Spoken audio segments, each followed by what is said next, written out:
Hey, what's going on, guys? It's Ed from me, and today I want to talk about something that I just fixed on a car that I think was caused by rats.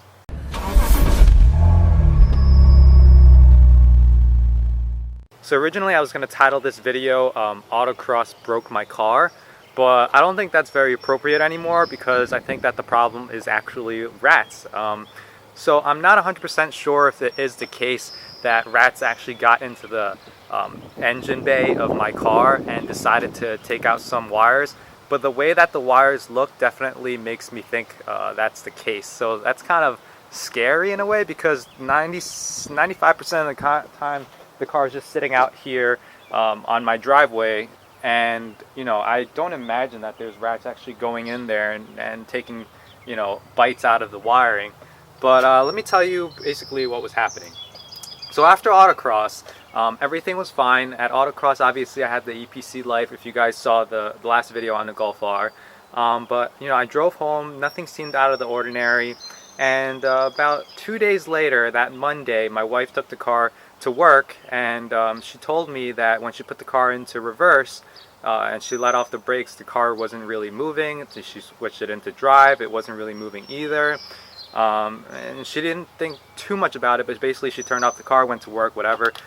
Coming home, nothing happened. Exactly, everything was basically normal. So obviously I heard from her about it. She was basically like, okay, I don't know what you did at autocross, but something's up with the car. And typical me, I kind of like blew it off because every so often, things can go wrong, or you can get a check engine light here and there. Not really with the Golf R. The Golf R has actually been pretty reliable, but for the most part, sometimes that happens, and then unless it happens again, you don't really want to think too much about it or think twice about it. That's generally the approach that I've taken to car problems. Is if it happens once and it never happens again, it's not a problem. It's when it happens the second time that you really want to begin to look into it and to really figure out what's going on. Well, basically what happened was we went to bowling on the following Sunday, and basically now the symptoms were reproducible. Every time that we put the car into drive, it wouldn't creep forward, and it didn't creep reverse. And my first inkling, my first thought was that it was an auto hold issue. That wasn't it though, because the auto hold didn't make a difference, and the car, now I knew definitely something was up. So I was basically like, okay, well, it's not too big of a deal. Just keep driving on it. We'll see what happens. Basically, I don't know what really tipped it off, but my wife was getting more uncomfortable driving the car, and most of the time when she gets worried about something or she has a bad feeling about something, she's generally right. It actually turned out that when I was trying to figure out what was going on with it, I was gonna plug in the Eurodyne thing. Basically, I was gonna flash it from a 93 to a 91. I'll talk about that later. But I was gonna flash it from a 93 to a 91 tune, and perhaps maybe something was up with the DSG and the transmission, so I was gonna flash it. But what I realized was when I got into the car and I pressed the start-stop button, the car actually turned on. So I was like, wait a second, there's something extremely wrong here. And that didn't make any sense to me. Why would the car turn on without my foot on the brakes? And so that got me like so confused because number one, now I can't even flash the car, and it got me really worried. And number two, I knew something was actually up now. So what I did was, if I remember correctly, I had my wife come out, and what we noticed actually was that the brake lights, anytime the car was on, they were actually on the entire time. And then finally it clicked and it made sense what was actually happening. So first thought that came to mind then was that it was a brake switch. Okay, the brake switch is off, and I know that Volkswagens tend to have issues with electronics. So I was like, okay, maybe I just need to change the brake switch.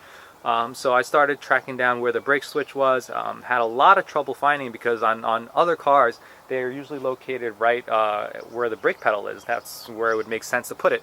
But on some of these newer cars, and this particular Golf R, it's located on the brake master cylinder. That's where the brake switch is located. I didn't find it. It took me a little bit of time, but eventually I did. And if you take a look, you can actually see that the wires have been chewed through, and one of the wires is actually completely chewed through, which is basically telling the car that the brake lights or the brake pedals were being depressed the entire time, which completely makes sense and answers all the issues that the car was having. First, I remember this error code I'll show it on the screen right now. This error code intermittently came and went for a really long time now, and I never really thought anything twice about it because I changed the tail lights, and I was like, okay, maybe it's related to the tail lights. There's really no issues, so I didn't see a big problem with it. But then now in hindsight, of course, that was basically when it was first happening, probably over a month now, over a couple months I would bet, that the wires were starting to get frayed and they were starting to actually be chewed all the way through. Now I really don't think that these wires, it's anything other than being chewed through. I can't really imagine. If you guys have any other ideas, I'd be open to hearing it, but really I do think that rodents or some animal chewed through these wires, which is really scary. Because recently my wife told me about this video that was on going through Facebook, and a car actually went on fire because rats actually infested the engine bay. This was in New York City, and the car actually went on fire because of it, which is really scary to think about. But back to this, what I did was basically I resoldered it and fixed the problem. Originally I was going to take it to the VW dealership, and I was going to name a video bringing my Stage 2 Golf R to the dealership for warranty. I still wonder whether or not it would have been covered under warranty, because brake switch or whatever has really zero to do with the engine tuning, so I might have been TD1'd, but even then I really think they should at least honor the warranty if I really did bring it in. But I'm not going to bring it in, obviously, now that I fixed it. Other than that, now with the EPC light at the last autocross event, I think I'm going to switch it to 91 tune, because it seems like a lot of people on a 93 tune are having problems even when they switched over to the RS7 plugs, which are a little one step colder. I'd rather just have the car be more reliable, not get any EPC lights no matter what. So switching into 91 tune, I don't think anyone's had issues even on repeated launches of the car, so that's what I'm going to be doing. But so far I kind of just see like I don't know if it's like a VW thing or because I parked my car here and rats actually get into it kind of thing.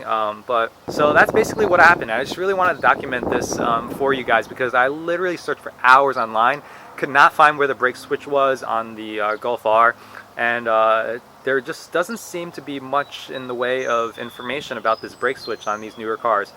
So if you are having a similar issue, think about looking under the hood, or at least start by getting OBD11 and checking out whether or not you have that same code. It doesn't actually turn on any check engine lights. It did turn on an EPC light once for me.